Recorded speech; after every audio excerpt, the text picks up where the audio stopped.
Dako gripped the control sticks of his ship as warning lights flashed across the command console. The sleek interstellar trading vessel shuddered around him, dropping through Earth's atmosphere far too quickly. He was supposed to be making a routine cargo run to Proxima Centauri, not crash landing on this protected world. Navigation failure. Engine core unstable. Landing protocols offline, the ship's computer announced in a calm voice that contrasted with the emergency. "I can see that," Dako muttered, his four-fingered hands working frantically across the controls. The silver skin along his neck flushed, blue with stress as he fought to guide the failing craft toward what appeared to be uninhabited forest land. At least he might avoid breaking the Federation's strict rules about contact with developing worlds. The ship hit the tree line with a sickening crunch. Metal tore, trees snapped, and Dako was thrown against his safety harness as the vessel carved a long, smoking trail through the Korean mountainside before finally coming to rest in a small clearing. When the dust settled, Dako ran a quick medical scan on himself. No serious injuries, but his ship was another matter. The main drive was completely dead. Communications were offline, and his emergency beacon wasn't powerful enough to reach the nearest Federation outpost.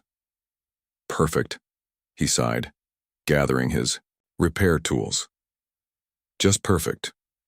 3 kilometers away, Sujin was testing her latest drone prototype when her monitoring equipment picked up the unusual energy signature. An electrical engineer who had quit her corporate job to pursue independent research, she lived alone in a small house at the edge of the forest. The strange readings made her curious. Sujin packed her portable toolkit and headed toward the disturbance. The hike through the dense forest took nearly an hour. When she reached the edge of the newly formed clearing, she stopped and stared in amazement. The ship was unlike anything she had ever seen. About the size of a small bus, its hull was made of a material that seemed to shift colors in the sunlight. Parts of it were clearly damaged, with panels torn open and strange fluids leaking onto the ground. Even more surprising was the figure working outside the ship. Tall and thin, with silvery skin and a head that was slightly too large for its body, it was clearly not human. Sujin watched as it tried to reconnect what appeared to be power cables, its movements becoming increasingly frustrated. Most people would have run away. Some would have called the authorities. Sujin simply walked forward into the clearing. "Your power coupling is overheated," she called out in a calm voice. "You need to let it cool before reconnecting it." Dako spun around so quickly he nearly fell over. His large eyes widened in shock at the sight of the human woman standing there, looking at his ship with obvious interest rather than fear. You should not be here," he stammered in his best attempt at the local language, which the ship's translator had quickly downloaded for him. I am an alien with ship trouble," Sujin finished for him, coming closer to examine the damaged panel. "I'm Sujin. I build things. Maybe I can help." Dako stared at her in disbelief. According to all Federation briefings, humans were supposed to panic at first contact, not offer technical assistance. "This is highly irregular," he said. "Your species is not cleared for interstellar technology sharing." Sujin shrugged and pointed to a leaking coolant line. "Your ship isn't going anywhere with that broken. I have tools at my workshop that might help." Dako looked from the human to his damaged ship and back again. Federation protocols were clear: minimize contact, avoid technology sharing, and never, under any circumstances, allow local inhabitants to access alien technology. But as another system failed with a shower of sparks, he realized he had little choice. The nearest Federation rescue was weeks away, and his life support would fail long before then. "My name is Dako," he said finally. "I am a merchant from the Centauri Federation, and yes, I could use some help." Sujin smiled, already examining the unusual engine components with obvious fascination. "Let me guess. You need to fix this ship and get off Earth before anyone notices you're here, right?" "That would be ideal," Dako admitted. "Well then," Sujin said, pulling out her tablet to take notes on the alien technology, "we'd better get started. This is going to be interesting." As the sun began to set over the forest, Dako watched the human work with growing amazement. Perhaps this unexpected encounter wasn't going to be the disaster he had feared after all. Sujin's workshop looked like a cross between a garage and a high-tech lab. Tools hung from every wall, and workbenches were covered with half-finished projects. Dako stood nervously in the center of the room, looking at the Earth technology with suspicion. "We can store the main parts of your ship here," Sujin said, clearing space in the corner. "I have a truck we can use to move the damaged sections." 3 days later, the key components of Dako's ship were spread across the concrete floor. Sujin had helped him transport everything under cover of darkness, using her remote property to hide their work from curious eyes. "This power system is amazing," Sujin said, examining the ship's main engine. "But it's also very careful." "What do you mean, careful?" Dako asked, his silver skin flashing with blue patterns of confusion. "Look here," Sujin pointed to a series of regulators. "Your engine could handle 3 times the power output, but these limiters prevent it." "Why?" Dako blinked his large eyes. "For safety, of course. All Federation ships are built to strict safety standards." Sujin grabbed a wrench and pointed it at the alien. "Safety is good, but sometimes too much safety means lost potential." The alien watched in horror as Sujin began removing the power regulators one by one.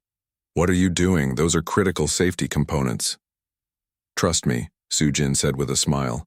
"I'm going to replace them with something better." By the end of the week, Dako could barely recognize his own ship's systems. Sujin had removed dozens of safety features and replaced them with Earth technology that was simpler, but more powerful. She had connected motorcycle batteries to boost power reserves and installed modified computer chips to control the new systems. "This goes against every rule in the Federation Engineering Handbook," Dako complained, watching Sujin connect wires to what had once been his precision navigation system. "Sometimes rules need to be broken to make real progress," Sujin replied, without looking up. "Besides, I'm not in your Federation." One morning, Sujin arrived at the workshop carrying a large metal object. "I found this old motorcycle engine at a junkyard. We can use it to boost your thrust controls." Dako's skin turned pale blue with stress. "You want to connect a primitive combustion engine to my interstellar propulsion system?" "Not directly," Sujin said. "But we can use the energy output patterns to create a more aggressive response in your ship's controls." Despite his protests, Dako found himself helping her make the modifications. The human's enthusiasm was somehow contagious, and her ideas, while wild, showed a natural understanding of engineering principles. "On my world," Dako said as they worked late one night, "engineers spend 10 years studying before they can even touch a ship's systems. How did you learn all this?" Sujin shrugged. "I taught myself. When something interests me, I figure it out. Simple as that." "Nothing about this is simple," Dako muttered, but there was a new tone of respect in his voice. 2 weeks into the modification process, they had their first major success. The ship's power core, now connected to Sujin's hybrid energy system, lit up with twice its normal output. "It's working," Sujin cheered, checking the readings on her tablet. "And look at these numbers. We've doubled your power without increasing fuel consumption." Dako stared at the readings in disbelief. "This should not be possible." "Maybe not by your rules," Sujin said with a grin. "But we're playing by Earth rules now." As days passed, Dako found himself suggesting modifications of his own. "If we bypass this coolant system and replace it with your liquid nitrogen setup, we could increase speed by another 20%. Sujin looked at him with surprise. "Now you're thinking like a human engineer." "Is that a compliment or an insult?" Dako asked, but there was humor in his voice. The final modification came when Sujin introduced a completely new control system. "Your original controls are too precise, too perfect," she explained. "They don't allow for quick reactions or instinctive flying." "Flying should be precise, not instinctive," Dako argued. "Sometimes you need both," Sujin said, connecting the new manual control sticks she had built. "These will let you feel the ship, not just control it."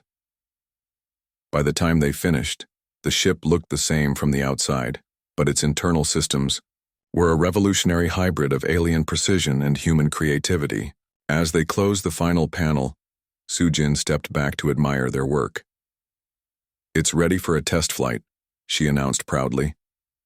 Dakho nodded slowly, both terrified and curious about what they had created.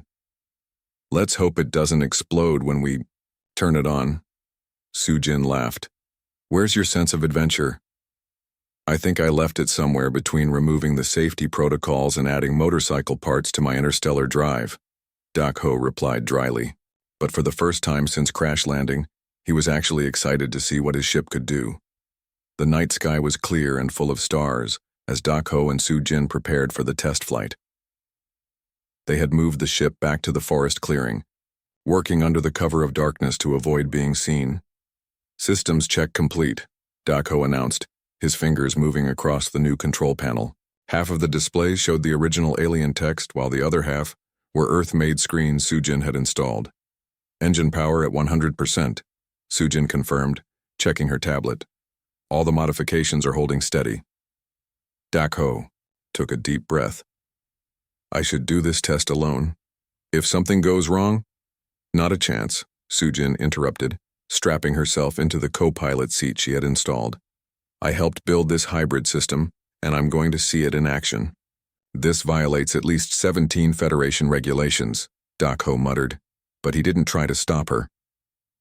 The ship hummed to life, the sound deeper and more powerful than before. Lights flickered across the dashboard as the engines powered up.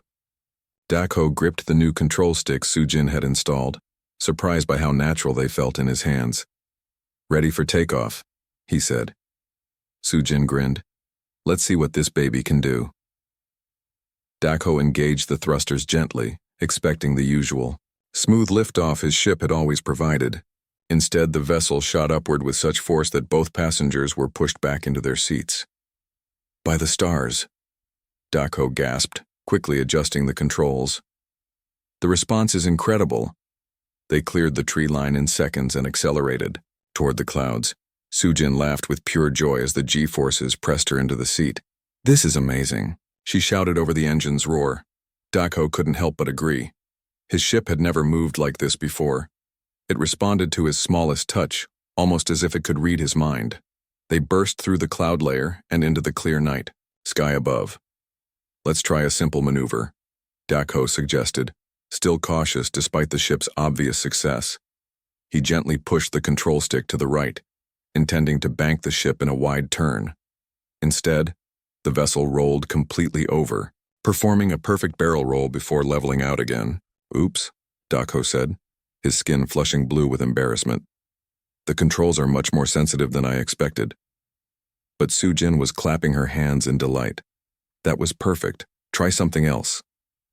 Gaining confidence, Dakho guided the ship higher, testing various maneuvers that would have been impossible with the original design. The ship looped, twisted, and accelerated with a grace and power he had never experienced before. "Let's see how she handles in space," he suggested, pointing the nose toward the stars. The ship responded immediately, racing toward the upper atmosphere. The hull began to glow as they hit the friction layer, but the new heat shields Sujin had installed held firm. Within minutes, they had left Earth's atmosphere behind and were floating in the darkness of space. "This is—" Dakho struggled to find the words. "This is not how Federation ships are supposed to perform." "Is that a complaint?" Sujin asked, looking out at the Earth below them, her eyes wide with wonder at seeing her planet from space for the first time. "Not at all," Dakho admitted. "It's just that I've never flown anything this responsive before." Sujin pointed to a flashing light on the dashboard. "What's that?" Dakho's expression changed. "A proximity alert. There's another ship nearby." He checked the scanner. "It's a Federation patrol vessel. They must have detected my emergency beacon." "Is that good?" Sujin asked. "It should be," Dakho said. "But if they scan our ship and see the modifications we've made—" He didn't finish the sentence. The patrol ship appeared in the distance, a sleek, official-looking vessel that made Dakho's modified trader look like a hodgepodge of parts. "They're hailing us." Dako said as a light flashed on the communication panel. Sujin looked worried. Are you in trouble? Probably, Dako admitted. Unauthorized modifications to Federation vessels is a serious offense. The patrol ship was closing fast, its scan beams already reaching out toward them. We could run, Sujin suggested. See if they can catch us. Dako's first instinct was to refuse. Running from Federation authorities was unthinkable, but as he looked at Sujin's excited face and thought about the amazing ship they had created together, something rebellious stirred inside him.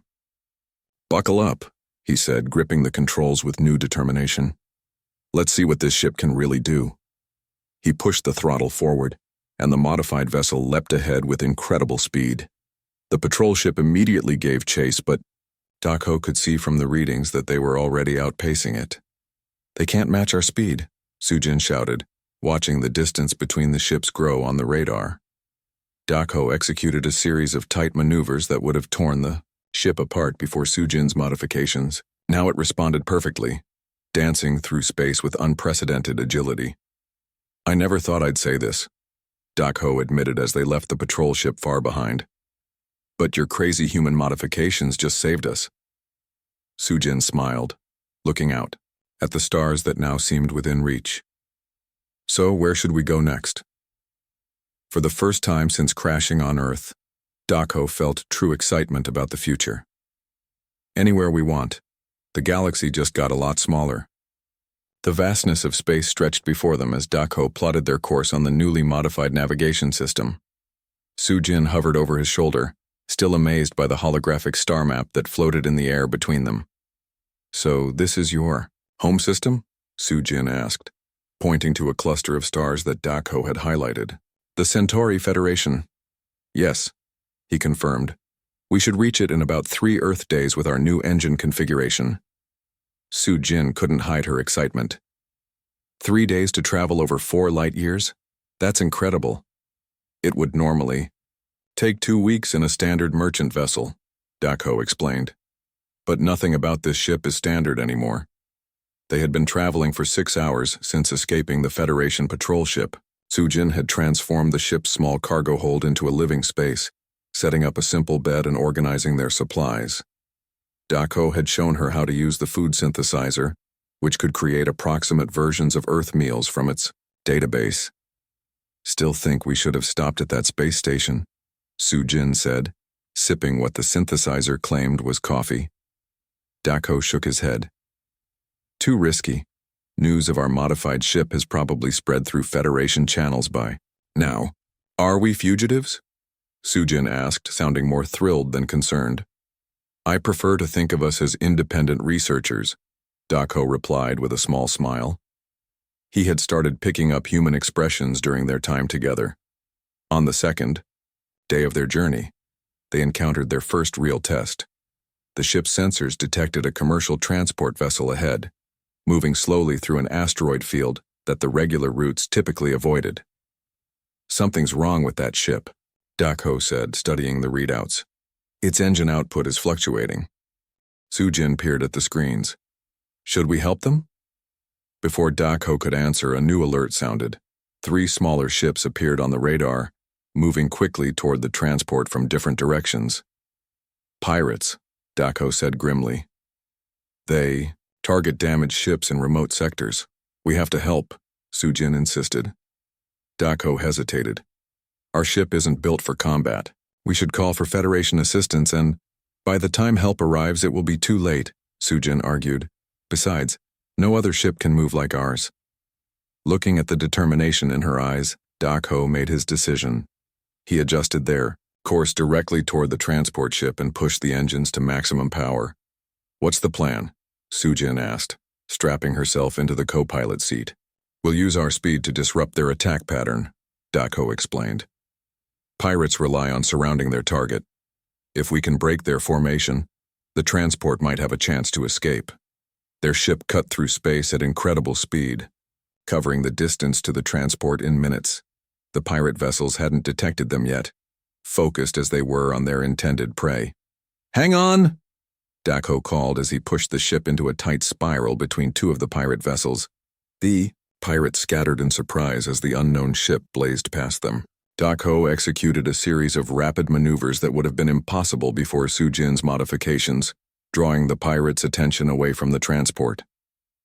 "They're chasing us now," Sujin observed, watching the radar as all three pirate ships changed course to pursue them. "Good," Dako said with surprising confidence. "Let's see if they can keep up." He pushed the ship to its limits, weaving through the asteroid field with precision and speed that left the pirates far behind. Sujin watched in amazement as Dako's flying skills, combined with their modified ship, created a dance through space that no standard vessel could match. "You're enjoying this," Sujin realized, noticing the blue patterns of excitement flashing across Dako's silver skin. "I never knew flying could feel like this," he admitted. "In the Federation, everything is about safety and regulations. This is freedom." After leading the pirates on a wild chase through the asteroid field, Dako looped back toward the transport, which had used the distraction to restart its engines. The pirates, their ships damaged from attempting to follow through the asteroids, retreated. The transport captain hailed them, his reptilian face appearing on their communication screen. "Unknown vessel, we owe you our gratitude. May we know the identity of our rescuers?" Dako looked at Sujin, who nodded encouragingly. "We are independent traders," Dako replied, deliberately omitting his Federation affiliation. "Just passing through.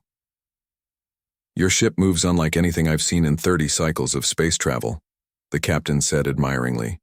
"If you're heading toward the Centauri systems, please allow us to spread word of your assistance. The trading guilds reward those who help their members." After the communication ended, Sujin turned to Dako with a grin. "So much for staying under the radar. At least now we'll be known as heroes rather than fugitives," Dako replied. As they continued their journey, news of the strange, incredibly fast ship spread through trading channels. By the time they reached the border of the Centauri Federation, stories of their rescue had grown to legendary proportions. "Ready to show your people what a human-modified ship can do?" Sujin asked as the bright stars of the Centauri system came into view. Dako's skin glowed with blue patterns of excitement. "They won't know what hit them." The main spaceport of New Centauri buzzed with activity as ships from across the Federation arrived and departed. Among the sleek uniform vessels, one ship stood out, its hull bearing the marks of custom modifications and Earth-made components visible through the viewing ports. 6 months had passed since Dako and Sujin had arrived in the Centauri system. What had begun as a scandal, a Federation merchant allowing an alien from a pre-contact world to modify a registered vessel, had transformed into the most talked-about engineering revolution in decades. "2 more clients confirmed for next week," Sujin announced, walking into their workshop with her tablet. She had adapted well to life among the aliens, wearing a translator device and special clothing designed for Earth's atmospheric preferences. Their workshop, Starpath Modifications, occupied a large hangar at the edge of the spaceport. Inside, a dozen ships in various stages of modification filled the space. Engineers from different species worked alongside each other, applying the hybrid technology that Sujin and Dako had pioneered. "The Mercantile Guild representative wants us to modify their entire fleet," Dako added, looking up from a complex engine component. They were impressed by the fuel efficiency of the Hantai's recent cargo run. Sujin smiled at the mention of their first commercial client's success. The Hantai, a large cargo vessel, had completed its trading route in half the usual time after their modifications, saving enormous costs in fuel and crew resources. "Did you finish the designs for the racing thruster?" Sujin asked, moving to a workbench where plans for their newest project were spread out. Dako nodded, his silver skin flashing with patterns of excitement. "I think it will work, but it's even more radical than our previous designs." The plans showed something that would have horrified him a year ago. A propulsion system that deliberately pushed far beyond Federation safety standards, designed for pure speed and maneuverability. Yet now the former rule-following merchant found himself eager to test its limits. A commotion outside drew their attention. Through the workshop's large windows, they could see a crowd gathering around a newly arrived ship. The vessel bore the distinctive markings of the prestigious Galactic Racing Commission. "They're early," Sujin said, quickly wiping her hands on a cloth. "I wasn't expecting them until tomorrow." The main door slid open, and a tall, blue-skinned official entered, followed by an entourage of assistants carrying equipment. The official approached with formal posture. "Engineer Sujin and Merchant Dak Ho," she greeted them with a slight bow. "I am Commissioner Tae-Rin of the Galactic Racing Commission. We are here to begin the certification process for your entry in the Grand Prix." Sujin and Dak Ho exchanged excited glances. After months of preparation, their racing ship would finally be evaluated for the biggest interstellar competition in known space. "The ship is ready for inspection," Dak Ho said, leading the group to a sealed hangar bay connected to their main workshop. When the doors opened, even the usually stoic commissioner gasped. The racing ship gleamed under the lights, its design unlike anything in the Federation. Part alien technology, part Earth ingenuity. It represented the perfect blend of their partnership. "We call it the Earth Star," Sujin explained proudly. The commissioner circled the vessel slowly. "I've reviewed your specifications, but seeing it in person, the design is most unusual." "Unusual is what we do best," Dak Ho replied. While the inspection team examined the ship, Sujin and Dak Ho retreated to their office. The walls were covered with awards and news articles chronicling their rise to fame in the Federation.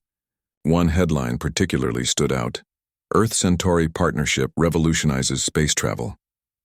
"Did you ever imagine this would happen when you found me crashed in that forest?" Dak Ho asked, looking at a photograph of their first successful test flight. Sujin shook her head. "I was just hoping to see a spaceship up close. Now I've helped build the fastest ones in the galaxy." The door opened, and Commissioner Tae-Rin entered. Her expression was serious, making both partners tense. "Your ship has passed the initial safety inspections," she announced. "However, I must inform you that after reviewing its capabilities, we have made a decision." Sujin and Dak Ho held their breath. "The Earth Star will not be competing in the standard racing class," the commissioner continued. "Instead, we are creating a new open-class category specifically for hybrid technology vessels like yours. Your innovations have simply outpaced our existing framework." After the commissioner left, Dak Ho turned to Sujin with a rare, full smile that showed all his teeth. A human expression he had adopted. "We didn't just qualify," he said. "We forced them to create a whole new category." Sujin laughed. Not bad for a human who just wanted to fix an alien's ship. 3 weeks later, they stood at the starting line of the inaugural Galactic Grand Prix open-class race. Dak Ho sat in the pilot's seat, his hands resting on the controls that felt like extensions of his own body. Sujin monitored the engines from the engineer's station. "Remember when you told me modifying your ship violated 17 Federation regulations?" Sujin asked. "Now we've broken at least 50. Dak Ho replied with a laugh. As the starting countdown began, Dak Ho felt something he never would have experienced in his old life. The pure thrill of pushing boundaries, of discovering what was possible when different worlds combined their knowledge. "Ready to make history again?" Sujin asked. "With you?" Dak Ho replied, engaging the thrusters as the signal turned green. "Always." The Earth Star shot forward, leaving a trail of stars behind as it blazed, into the future they had built together.